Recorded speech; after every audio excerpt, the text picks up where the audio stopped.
Hi, friends. It's Mrs. Wittmann from the Child Family Center again. I also want to give a shout out to my 5 Little Monkeys friends again, and a special shout out to all of my former Jets. Hopefully all of you will be watching because we should be reading the whole entire time we are home, correct? So hopefully everybody remembers that when they're home, they're still reading. This is my friend Franklin. He came to listen to the story today too. He's with me at home. So maybe you have somebody that you want to read to at home. You should be doing that. But this story is called Hurry Up, Franklin. It is by Paulette Bourget and Brenda Clark. Franklin could slide down a riverbank all by himself. He could count forwards and backwards. He could zip zippers and button buttons. He could even sleep alone in his small dark shell. But Franklin was slow, even for a turtle. Because turtles are really slow, right? Hurry up, Franklin, bleated his mother. Hurry up, Franklin, begged his father. Hurry up, Franklin, shouted his friends. I'll be there in a minute, said Franklin. But there was always so much to see and so much to do. Franklin was never there in just 1 minute. One day, Franklin was very excited. He was going to Bear's house. It was a special day, a very special day. Hurry up, said Franklin's mother. You can't be late. It wasn't too far to Bear's house, just along the path and over the bridge. Across the berry patch, Franklin meant to hurry, except he saw something unusual. He wandered off the path and he found Rabbit bobbing up and down in the tall green grass. What are you doing? Franklin asked Rabbit.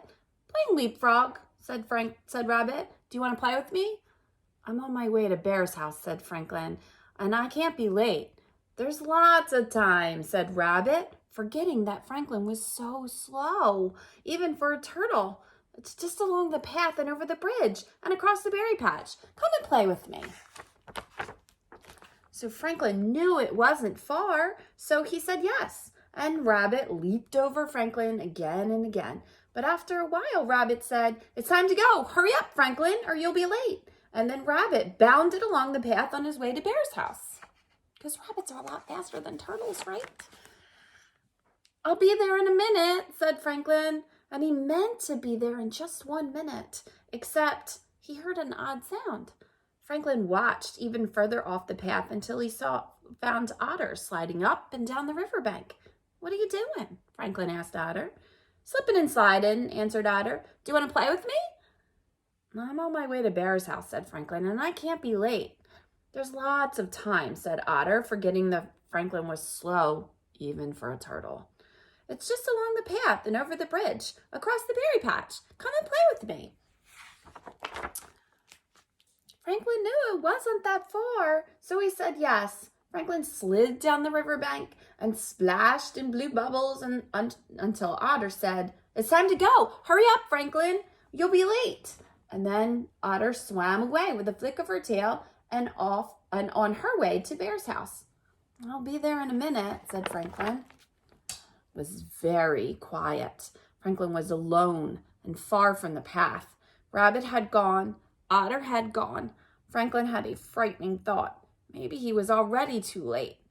Franklin walked as fast as his little turtle legs could walk. He hurried through the fields and along the path. He was almost at the bridge when he heard a rustle in the grass and saw a patch of reddish fur. It was Fox hiding in the brush. Do you want to play with me? Asked Fox. I have to hurry, said Franklin. I'm on my way to Bear's house. It's not very far, said Fox, just over the bridge and across the berry patch. Come and play hide and seek. Franklin hesitated. Hide and seek was his favorite game. Ready or not? Asked Fox. Franklin shouted, ready, and he was just about to step off the path when he remembered that it was a very special day and he couldn't be late. I can't play, said Franklin. I'm in a hurry. Franklin rushed along the path and over the bridge. He was in such a hurry that he almost stepped on Snail. Where are you going in such a hurry? Asked Snail, who was even slower than Franklin, because snails are really slow too, right? I'm on my way to Bear's house, said Franklin. I have to hurry. I can't be late. Being late would ruin everything. Snail began to cry. What's wrong? Asked Franklin. I'll never get to Bear's house on time, sobbed Snail. It seemed very far to Snail, and he sobbed even harder. It's not very far, said Franklin. It's just across the berry patch. Don't worry, said Franklin bravely.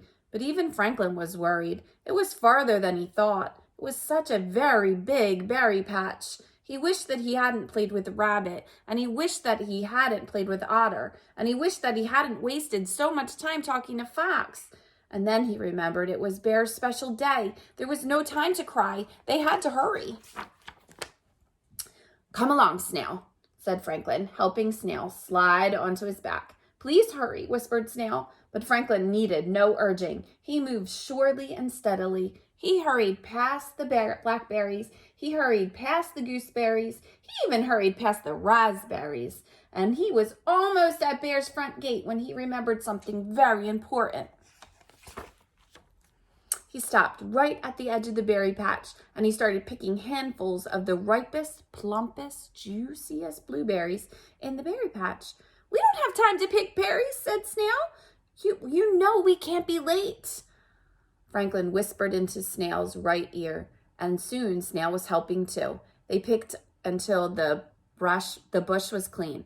Hurry up, said Snail. Please hurry up, Franklin. He hurried up Bear's path, through the front door, across the kitchen, and into Bear's living room. What do you think's going to happen? Who do you think's in there? Let's see. Rabbit was there. Otter was there. Fox was there.